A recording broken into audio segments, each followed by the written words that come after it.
mais um capítulo na interminável novela do ICMS nas transferências interestaduais. Eu sou o professor Felipe Rocha e nesse vídeo vamos falar sobre a última novidade em relação a este assunto. Isso porque no dia 28 de maio, o Senado Federal derrubou o veto presidencial que havia retirado do texto o parágrafo 5º do artigo 12. E a notícia, a manchete trazida no portal do Senado, diz o seguinte: transferência de créditos de ICMS entre empresas do mesmo titular deixa de ser obrigatória.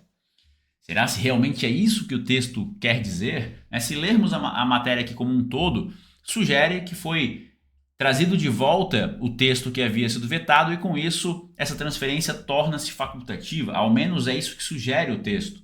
Mas, na prática, não é bem isso que diz a legislação.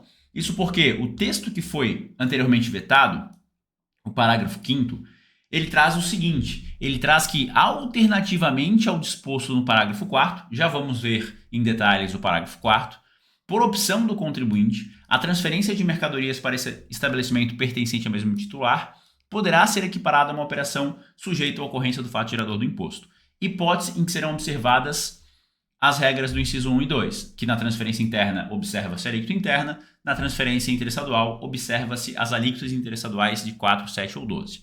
Então ele está dizendo aqui que eu posso, por opção, eu contribuinte, por opção, posso equiparar a transferência a uma operação tributada. Beleza? E o que diz o parágrafo 4º? O parágrafo 4º diz que a transferência não considera fato gerador ocorrido na saída de mercadoria para estabelecimento do mesmo titular, ou seja, a transferência não é considerada fato gerador do imposto, porém, mantém-se o crédito das etapas anteriores em favor do contribuinte, inclusive se for transferência interestadual, sendo esse crédito assegurado para a unidade federada de destino, por meio de transferência de crédito, limitando seus percentuais das alíquotas interestaduais. Hoje, o que nós temos em relação a essa transferência de crédito é o que está no convênio 178 de 2023, que diz que para eu transferir o crédito para a unidade federada de destino, eu devo fazer isso por intermédio do destaque do ICMS nos campos próprios da nota, gerando assim um débito no estado de origem e um crédito no estado de destino.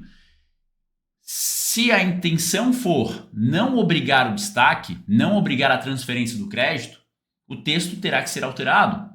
No mínimo, um convênio muito mais claro nesse sentido. Mas na minha interpretação, a junção do parágrafo 4º ao parágrafo 5º, em nenhum momento os dois parágrafos deixam claro ao contribuinte que eu tenho a opção de transferir o crédito ou não. Porque no parágrafo 5º ele diz que eu posso optar por tratar a operação como tributada ou eu posso aplicar a disposição do parágrafo 4º, que diz que eu asseguro o crédito em favor da UF de destino. De que forma que eu transfiro o crédito para a UF de destino? Hoje, através das disposições do convênio 178. Talvez a ideia seja criar uma outra forma de transferir o crédito, que não através do destaque em nota.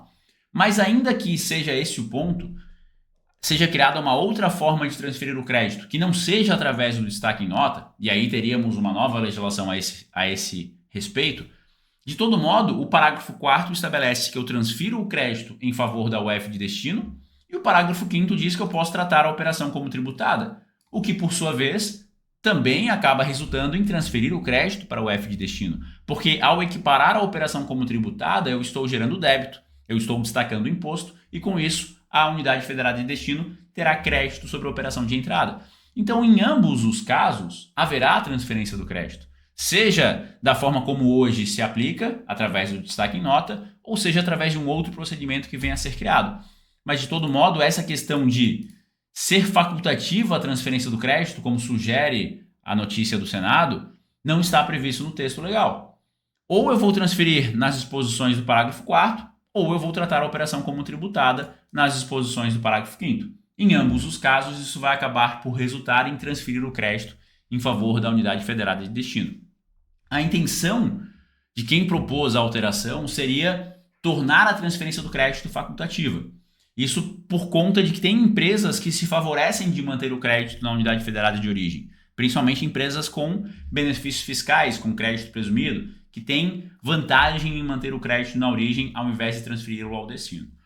Então, eu interpreto que esta alteração, esta volta do parágrafo 5º ao texto, porque o que nós tivemos foi a derrubada do veto, então esse texto que havia sido aprovado, ele volta ao texto, assim que ele for publicado no Diário Oficial da União, eu interpreto que isso não é o suficiente para dizer que a transferência do crédito torna-se facultativa. Porém, temos ainda assim uma vitória, temos ainda assim uma mudança significativa com essa retomada do texto, que é, em especial, os casos que envolvem diferimento e isenção. Porque nós tínhamos uma polêmica pelo seguinte fato.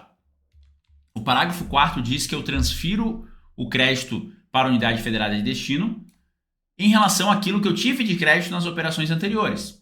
Então aqui fica muito claro de que para que eu possa transferir o crédito para a unidade federada de destino, eu tenho que ter tido crédito na operação anterior.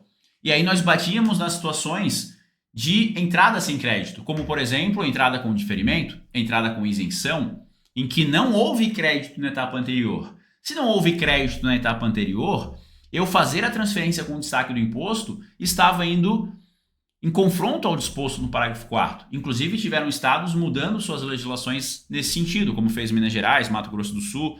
Mato Grosso do Sul, por exemplo, exigia o pagamento do ICMS diferido para que se pudesse transferir com destaque.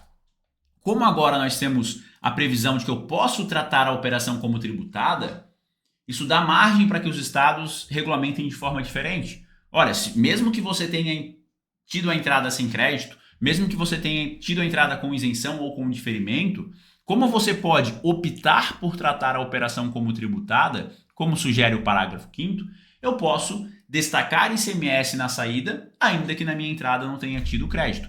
Então esse é o ponto que, ao meu ver, é uma alteração significativa com a derrubada do veto. Ainda que eu não tenha tido crédito na etapa anterior, como os casos de diferimento e isenção, eu posso transferir com destaque sem estar desrespeitando a norma federal.